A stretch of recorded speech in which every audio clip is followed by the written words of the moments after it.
ओम नमो भगवते वासुदेवाय नमः। वास्तु ज्ञान गंगा चैनल पर आप सभी का स्वागत है। आइए सुनते हैं बैसाख मास की कथा। नारद जी बोले, जो मनुष्य श्रेष्ठ ब्राह्मण को पलंग दान कराता है, ब्राह्मण की उस पर सुख से सुलाकर ठंडी ठंडी हवा की जाए तो संपूर्ण धर्मों के साधन से उसका शरीर निरोगी रहता है। इस दान से सब ताप शांति दूर हो जाते हैं। वह मनुष्य योगियों से भी दुर्लभ पद पाता है।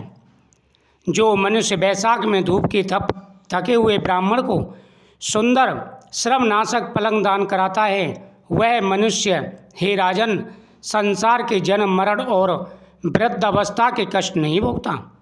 उस पलंग पर ब्राह्मण के शयन करने से जीवन भर के जाने अनजाने में किए गए पाप नष्ट हो जाते हैं। हे राजेंद्र, जैसे अग्नि के स्पर्श से कपूर जल जाता है, वैसे ही पलंग देने वाला मनुष्य निश्चित ही ब्रह्म पद पाता है। जो मनुष्य बैसाख मास में शैया दान करे, वह इसी जन्म में सब सुखों को भोगता है। उसके कुल की वृद्धि होती है, कोई रोग नहीं होता। उसे बड़ी आयु, निरोगता, यश और धैर्य मिलता है। उस धर्मात्मा के कुल में 100 पीढ़ी तक कोई अधर्मी नहीं होता।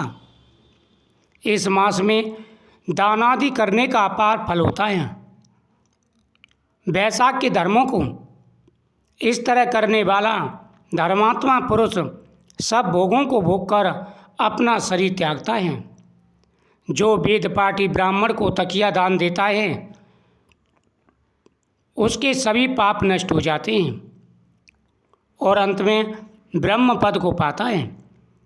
बिना इसके दिए मनुष्य सुखपूर्वक नहीं सो पाता और इसके दान करने से सबका आश्रय बनकर पृथ्वी का राज्य भोगता है। हे राजन, वह मनुष्य 7 जन्म तक सदा सुखी, भोगी, धर्मपरायण और विजयी होता है। फिर अपने 7 कुल समेत मुक्त हो जाता है। जो मनुष्य चटाई अथवा और किसी प्रकार का आसन देता है, जिस पर पत्रशाही विष्णु भगवान स्वयं विराजते हैं, इससे जल में पड़ी हुई ऊन नहीं भीगती। वैसे ही संसारी जीव संसार के बंधन को नहीं प्राप्त होता। चटाई का दान देने वाला पुरुष आसन और शैया पर आरूढ़ हो सब तरह का सुखी रहता है। जो शयन करने के लिए चटाई और कंबल दान देता है, वह मुक्त हो जाता है, इसमें संदेह नहीं है। हे राजन, निंद्रा से दूर हो जाता है और निंद्रा से परिश्रम दूर होता है, वही निंद्रा चटाई पर सुखपूर्वक आती है। हे राजन, जो बैसाख में कम्बल का दान करता है, वह अकाल मृत्यु से छूटकर 100 वर्ष तक जीवित रहता है। धूप से व्याकुल ब्राह्मण को जो मनुष्य पतला वस्त्र देता है, उसकी आयु लंबी होती है और परलोक में परम गति मिलती है। कपूर भीतर की गर्मी को दूर करता है, अतः कपूर का दान ब्राह्मण को दे तो मोक्ष मिलता है और दुख का नाश होता है। जो ब्राह्मण को फूल और कुकुम दान करे तो सार्वभौम राजा हो सब प्राणी उसकी आज्ञा में रहते हैं और पुत्र तथा पौत्रों से युक्त होकर सब भोगों को भोगकर मोक्ष पाता है। त्वचा और हड्डी के संताप को चंदन तत्काल दूर कर देता है। अतः जो चंदन दान करता है, वह तीनों पापों से दूर हो मोक्ष प्राप्त करता है। जो जल में भीगी हुई खस, चंपा या कुसा दान करता है, हे राजन, वह प्राणी सब प्रकार के सुख भोगता है। सब देवता उसकी सहायता करते हैं, उसके सब पाप और दुख दूर हो जाते हैं और अंत में मोक्ष प्राप्त होता है।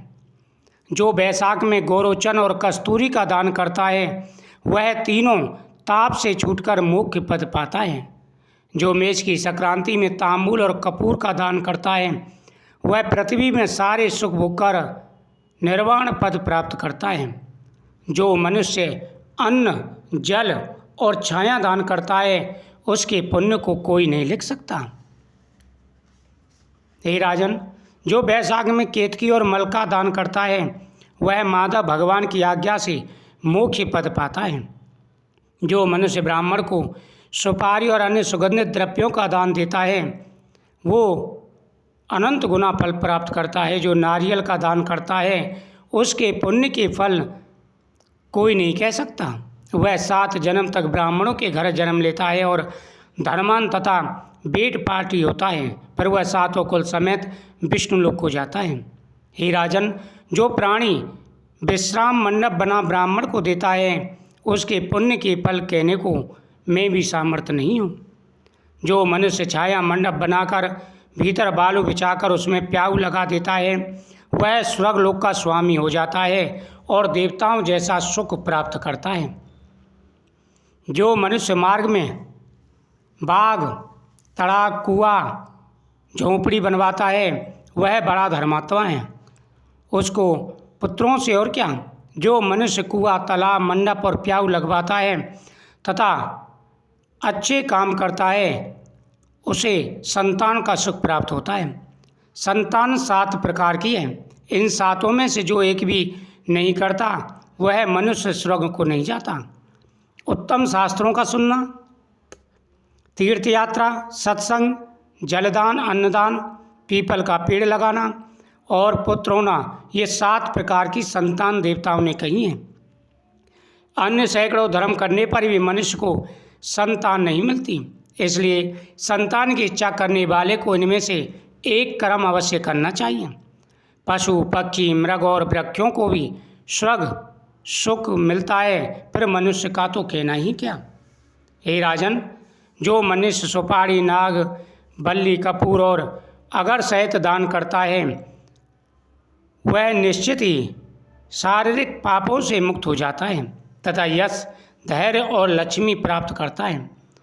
रोगी रोग से छूट जाता है, निरोगी हो जाता है। जो बैसाख में तापनाशक छाछ का दान करता है वह विद्यावान और धनवान होता है, इसमें संदेह नहीं है, क्योंकि गर्मी की ऋतु में तक्र के समान कोई दान नहीं है, छाछ के समान कोई दान नहीं है। इसलिए मार्ग के कारण थके हुए ब्राह्मण को छाछ का दान करना चाहिए। जो मनुष्य नींबू का रस बनाकर के ब्राह्मणों को पिलाता है या राहगीरों को पिलाता है वह अनंत गुना फल का भागी होता है। जो दही और लस्सी पिलाता है, हे राजन, उसके पुण्य का फल कहने में कोई समर्थ नहीं है। जो बैसाख महीने में अच्छे चावल दान करता है उसकी आयु लंबी होती है और उसे हर प्रकार का सुख वैभव प्राप्त होता है। जो तेज रूप गौ का घी देता है वह अश्वमेघ यज्ञ का फल प्राप्त करता है। जो मेष संक्रांति में ककड़ी और गुड़ का दान करता है वह सब पापों से छूटकर श्वेत दीप को जाता है।